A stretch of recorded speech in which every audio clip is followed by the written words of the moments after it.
वालेकुम दोस्तों, मैं हूं आपका मेज़बान डीजे और आप देख रहे हैं डीजे न्यूज़ इन्फो चैनल। आज 1 अक्टूबर 2025 इटली यूरोप की जानिब से ताज़ा तरीन और इम्पोर्टेंट्स अपडेट आप लोगों की खिदमत में लेकर हाजिर हुए हैं और उम्मीद करते हैं कि आप सब लोग भी खैर खैरियत से होंगे।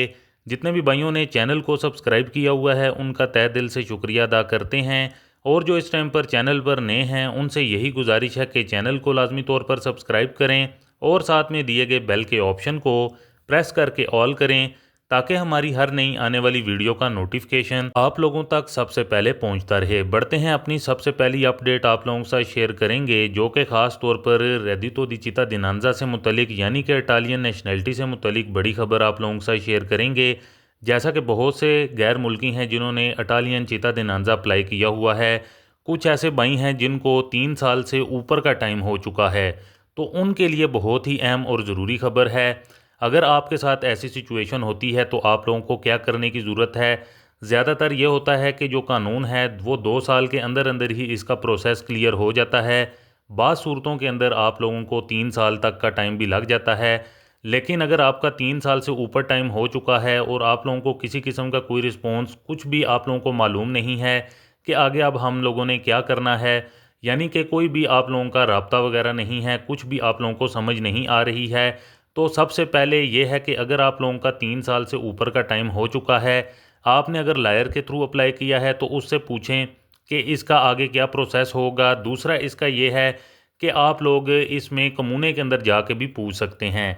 सबसे पहले अगर आप लोगों ने अगर लॉयर के थ्रू अप्लाई किया है या किसी कैफ के थ्रू अप्लाई किया है, उनसे मालूमात लें कि इतना ज़्यादा टाइम हो चुका है, 3 साल से ऊपर का टाइम हो चुका है, तो क्यों नहीं अभी तक ये प्रोसेस कंप्लीट हुआ है। तो वो आप लोगों की स्पीड जो आईडी होती है उसके ज़रिए जो गवर्नमेंट की ऑफिशियली वेबसाइट है तो उसमें से वो चेक कर सकते हैं कि क्या प्रॉब्लम है या किसी डॉक्यूमेंट की कमी है, तो उसके अंदर मुकम्मल डिटेल आप लोगों को मिल जाएगी। या फिर बाज़ सूरतों में ये होता है कि आप लोगों का जो लेटर है वो कमूने के अंदर आया होता है, कम्युनिकेशन नहीं होती है, तो जिसके बायस आप लोग सबसे पहले तो अपने कमूने के अंदर जाकर चेक करें, क्या पता वहाँ पर लेटर आया हो। अगर वहाँ पर भी लेटर नहीं आया है तो फिर आप लोगों के पास राइट है, यानी कि 3 साल के बाद आप लोग पूछ सकते हैं गवर्नमेंट से कि हमारा प्रोसेस किस वजह से कंप्लीट नहीं हुआ है। तो जो भी वजूहात होंगी वो आप लोगों को इससे मुतलिक वो क्लियर कर देंगे।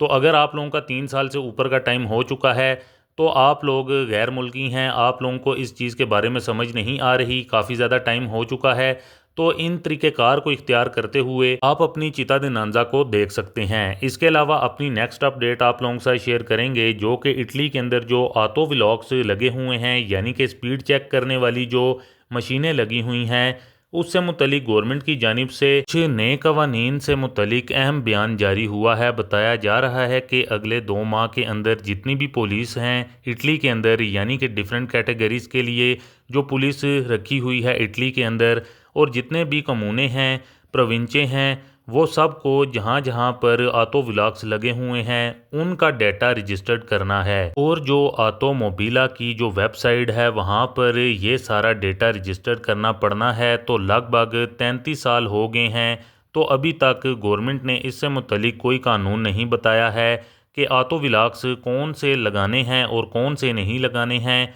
तो अब गवर्नमेंट ने कहा है कि आज से ये काम स्टार्ट है और अगले 2 माह यानी कि 60 दिनों का टाइम दिया गया है सबको। तो जितने भी कमूने हैं जिन्होंने अपने ऑटो व्लॉग्स लगाए हैं तो उन्होंने कितने कितने जुर्माने किए हैं, किस किस बंदे को जुर्माने किए हैं, तो ये सारे का सारा डेटा कलेक्ट करके इनको लिखना पड़ना है जो कि वेबसाइट के ऊपर। और इसके अलावा 30 नवंबर से एक और नया कानून शुरू होना है, वो ये है कि अगर कोई ऑटो व्लॉग्स को रजिस्टर्ड नहीं किया गया तो फिर वो ऑटो व्लॉग्स जुर्माने नहीं कर सकता है और इसके जुर्माने वैलिड नहीं माने जाएंगे। तो जितनी भी कमूने हैं उन्होंने अपने एरियाज़ में कोई ऑटो व्लॉग्स लगाया हुआ है तो उसकी उनको पहले मॉडल नंबर दिखाना पड़ना है और फिर बताया जाएगा कि इसको गवर्नमेंट अप्रूव करेगी कि नहीं करेगी। तो अब तक क्या होता था कि जो ऑटो व्लॉग्स लगे थे उनको प्रफतूरे देते थे कि आप लोग इसको अपने एरिया में लगा सकते हैं कि नहीं लगा सकते,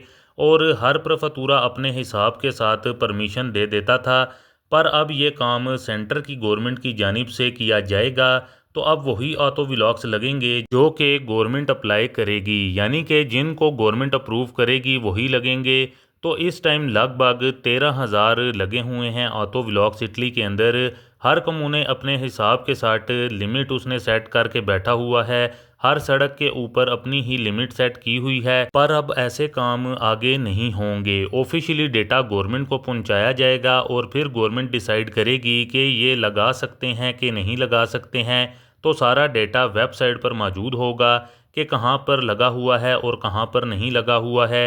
इसके अलावा अपनी नेक्स्ट अपडेट जो कि इरपफ से मुतलिक है, इटली के अंदर तकरीबन 43% तक इरपफ से मुतलिक जो कि लोग टैक्स पे नहीं कर रहे हैं। तो बताया ये जा रहा है कि 11.6 मिलियन जो कि पूरा इरपफ है, यानी कि इतनी परसेंट तक लोग जो कि इरपफ को पे कर रहे हैं। तो ये एक टैक्स होता है। तो बताया जा रहा है कि इटली के अंदर सिर्फ हाफ आबादी जो है वो 10,000 यूरो से नीचे गुजारा कर रही है, यानी कि जिन लोगों के अकाउंट में 10,000 यूरो से नीचे पैसे पड़े हुए हैं।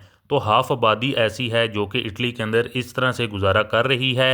इसके अलावा अपनी नेक्स्ट अपडेट आप लोगों के साथ शेयर करेंगे जो कि अक्टूबर के यानी कि नेक्स्ट वीक में जो कि गवर्नमेंट बोनस इलेक्ट्रो डोमेस्टिची जो कि 200 यूरो का बोनस है वो देने जा रही है, यानी कि स्टार्ट करने जा रही है इटालियन गवर्नमेंट।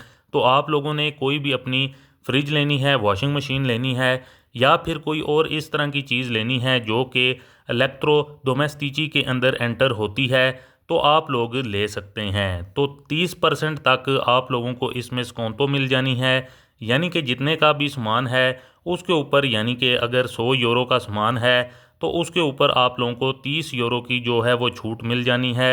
और ज़्यादा से ज़्यादा आप लोगों को 200 यूरो तक गवर्नमेंट माफ़ कर सकती है। ये तो आप लोगों को अक्टूबर के मिड तक बोनस स्टार्ट कर दिया जाएगा। आप लोगों को हम अपडेट कर देंगे कि कैसे आप लोगों ने इसके नुमाइंदा करना है। इसके अलावा अपनी नेक्स्ट अपडेट आप लोगों के साथ शेयर करेंगे जो कि ख़ास तौर पर ये एक तरह का सवाल भी पूछा जा रहा है कि जो परमैसोदी सजोरनों से मुतलिक पॉइंट बेस सिस्टम के हवाले से कहा जा रहा है, तो क्या ये इटालियन जो नेशनैलिटी होल्डर हैं, ख़ास तौर पर जो इटली के इटालियन हैं, उनके ऊपर ये कानून लागू नहीं होगा या होगा? तो आप लोगों को बताते चलें कि उनके पास तो कोई परमैसोदी सजोरनो वगैरह नहीं होती है, यानी कि वो इटालियन हैं। तो ये कानून बनाने का मकसद सिर्फ़ और सिर्फ यही है कि जो गैर मुल्की हैं वो जब यहाँ पर इटली के अंदर आते हैं तो सबसे पहले तो उनको परमैसोदी सजोरनो जब मिलती है तो वो आप लोगों को जल्दी मिल जाती है। इसके बेस पर ये कहा जा रहा है कि इसको पतेंते की बेस के ऊपर इस परमैसोदी सजोरनो को लाया जाए, जैसा कि पतेंते में पॉइंट बेस सिस्टम होता है तो वैसे इसको किया जाए, ताकि अगर कोई बंदा लड़ाई झगड़ा वगैरह करता है तो उसके पॉइंट कम किए जाएं और फिर उसके बाद उसकी जब ये परमैसोदी सजोरनो के मुकम्मल पॉइंट ख़त्म हो जाएं तो कैंसिल करने के बाद उसको डिपोर्ट किया जाए। क्योंकि बाज़ औक़ात काफ़ी ज़्यादा गैर मुल्कियों की जानिब से काफ़ी ज़्यादा जो कि ऐसी एक्टिविटीज़ की जाती हैं जिसको मद्देनज़र रखते हुए ये इटालियन गवर्नमेंट इस किस्म का कानून लाने जा रही है। अभी तक ये कानून पास नहीं हुआ, लेकिन इस तरह के कानून लागू करने पर इटालियन गवर्नमेंट का काफ़ी ज़्यादा जो कि इस टाइम पर फोकस बना हुआ है। यहाँ पर हम आप लोगों को ये भी बताते चलें, जैसा कि आप सब लोगों को मालूम है कि इटली के अंदर अगर कोई प्रोटेस्ट वगैरह होता है तो उस टाइम तो ये बोला जाता है कि इसको अमन व ईमान से किया जाएगा, लेकिन उसके बाद काफ़ी ज़्यादा तोड़ फोड़ की जाती है, जिसके बाद काफ़ी ज़्यादा गैर मुल्की भी इसके अंदर मुलव्वस पाए जाते हैं। तो इस किस्म के कानून पर इस वजह से भी गौर किया जा रहा है, क्योंकि जो चिता दी नंजा होता है वो आपको तकरीबन इटली के अंदर रहते हुए 10, 12, 14, 15 साल आप लोग इटली के अंदर गुजारते हैं, तब आप लोग उसको अप्लाई करते हैं। तब तक आप लोगों का काफ़ी माइंडसेट भी चेंज हो गया होता है, लेकिन जो परमैसोदी सजोरनी होती है वो आप लोगों को जल्दी मिल जाती है, जिस वजह से अब इटालियन गवर्नमेंट इस किस्म के कानून पर गौर कर रही है। तो दोस्तों ये थी कुछ ताज़ा तरीन और इम्पोर्टेंट्स अपडेट आप लोगों की खिदमत में, जो कि आप लोगों से शेयर करना काफ़ी ज़्यादा ज़रूरी था।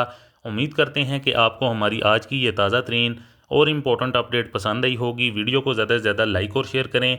मज़ीद मिलते हैं किसी और इम्पोर्टेंट अपडेट में, तब तक के लिए अपना ख्याल रखें और हमें दुआओं में याद रखें। अल्लाह हाफिज़।